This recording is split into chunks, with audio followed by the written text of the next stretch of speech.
আপনি বলছেন কমিউনিস্টদের কথা, যারা বলছে বাঙালি হিন্দুদের রাখবে না, এটা বলছেন আপনি। আবার এই কথাটাই জিহাদিরা বলছে যে বাঙালি হিন্দুদের সই দাও। তাহলে এই দুটো কি মানে এটা এক্স যে অঙ্কের একটা নিয়ম আছে না, এটা সমান এটা তাহলে দুটো কি এক হয়ে যাচ্ছে নাকি? দেখুন, জেহাদি মৌলবাদ এবং কমিউনিস্ট এবং এখন আরো পরিষ্কারভাবে বললে কালচারাল মার্কসিস্ট, তার বহুদিন থেকেই একের সঙ্গে আরেকজন পরিপূরক হিসেবে কাজ করছে। ধরুন পূর্ব পাকিস্তানে যারা গেলেন তাদেরকে ওখান থেকে ফেরত চলে আসতে হলো, এখানে এসে রাজনীতি করতে হলো। ইলামিত্রের কথা আপনি বলতে পারেন, আমি তাকে অশ্রদ্ধা করছি না, কিন্তু এটা তো সত্যি কথা যে ইলামিত্র তারপরেও মানে বাংলাদেশ তৈরি হওয়ার পরেও কিন্তু ফিরে যাওয়ার জন্য ভাবেননি। বরঞ্চ রানিমা এখানে বসে যে ধরনের ন্যারেটিভ আবার নিয়ে এসেছিলেন সেটা তো একদম, তার কারণটা এটাই যে এরা জানেন যে হিন্দু থাকলে তবেই এই কথাগুলো বলতে পারবেন। যখন অটল বিহারী বাজপেয়ীরা খুব ভালো কথা বলেছিলেন জাভেদ আখতারকে ও সাক্ষাৎকার দেওয়ার সময়, যে এটা বিজেপি বা কোনো পলিটিক্যাল পার্টির জন্য নয়, সেকুলার এর জন্যই, কারণ 85% মানুষ হিন্দু, 85% মানুষ হিন্দু হলে সেই রাষ্ট্রটা সেকুলার হবে। এটার মধ্যে নতুন করে আপনার কিছু করার নেই, আমারও কিছু করার। উল্টো যদি হয়, উল্টো কেন, 50% কাছাকাছি হলেই এটা দুর্ভাগ্যজনক। ভারতের ডিএনএ তো এটা আছে। এক্স্যাক্টলি, আমরা বিশ্বাসই করি। স্বামী বিবেকানন্দ বলতেন যে আমরা শুধু সহন করি না, আমরা বহন করে নিয়ে যাই। যে আমাদের এখানে প্রথম যে মসজিদ তৈরি হয়েছিল তখন হযরত মুহাম্মদ সাল্লাল্লাহু আলাইহি সাল্লামের মৃত্যুর মাত্র কয়েক বছরের মধ্যে চেরামন মসজিদ তৈরি হয়েছে। 7 বছরের মধ্যে চেরামন মসজিদ তৈরি হয়েছে। তখন কিন্তু আরবরা ভারত আক্রমণ করেনি। আমাদের এখানকার রাজা অন্য একটা উপাসনা কি নাম, রাজা ওখানে। যখন আমাদের আজকে রাজনীতির সামদাম দণ্ডভেদ আলোচনা করছি আমরা, তাহলে এই সামদাম দণ্ডভেদ যেন তেন প্রকারেণ সত্যি কি ভারতীয় কমিউনিজম বা কমিউনিজম কালচার, কমিউনিস্ট পার্টি আসলে ভারতবর্ষের স্বতন্ত্রতা, অখণ্ডতা, গণতন্ত্র সবকিছুর পক্ষে ক্ষতিকারক বলে আপনারা মনে করেন? দেখুন, এটা দুটো ভাগ করা উচিত।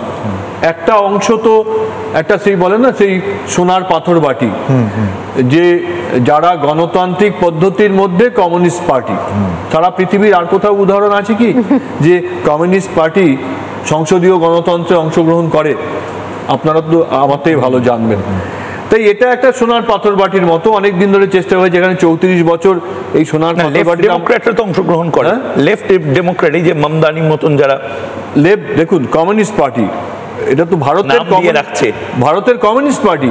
তাই কমিউনিস্ট পার্টি আর কোথাও সংসদীয় গণতন্ত্র, বিরিয়ানির দোকানে চাউমিন বিক্রি করলে শুধু হবে না, ডানপন্থী বামপন্থী। তার জন্য এটার ব্যাপার হচ্ছে এটাই, এই যে কালচারাল মার্কসিজম আসলে ভারতীয় গণতন্ত্রের বিপক্ষে।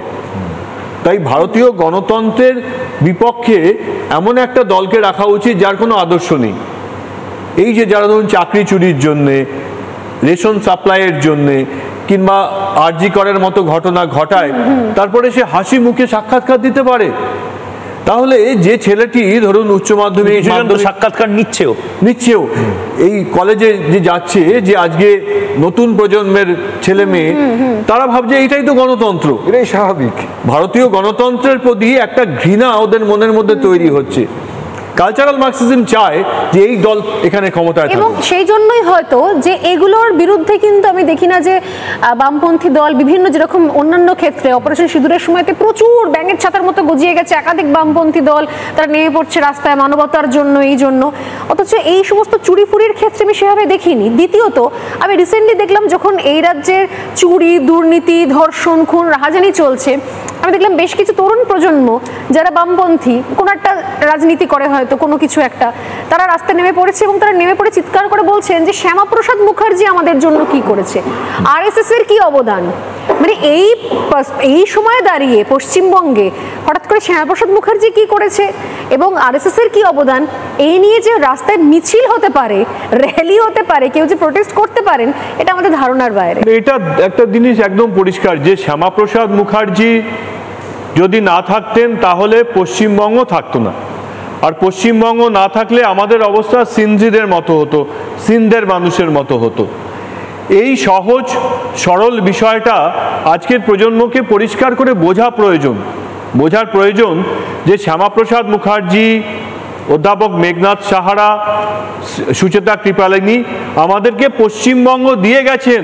পশ্চিমবঙ্গ যদি না থাকতো তাহলে আজকে আমরা সিন্ধের লোকের মতো বিভিন্ন জায়গায় ছড়িয়ে থাকতাম, বাংলা ভাষায় কথা বলার আমাদের কোনো হোমল্যান্ড থাকতো না। নানা ধরনের কন্টেন্ট দেখার জন্য লাইক করুন, শেয়ার করুন আমাদের ফেসবুক পেজ, সাবস্ক্রাইব করুন আমাদের ইউটিউব চ্যানেল। পাশাপাশি অন্যান্য ব্রেকিং নিউজের জন্য অবশ্যই চোখ রাখুন রিপাবলিক বাংলায়।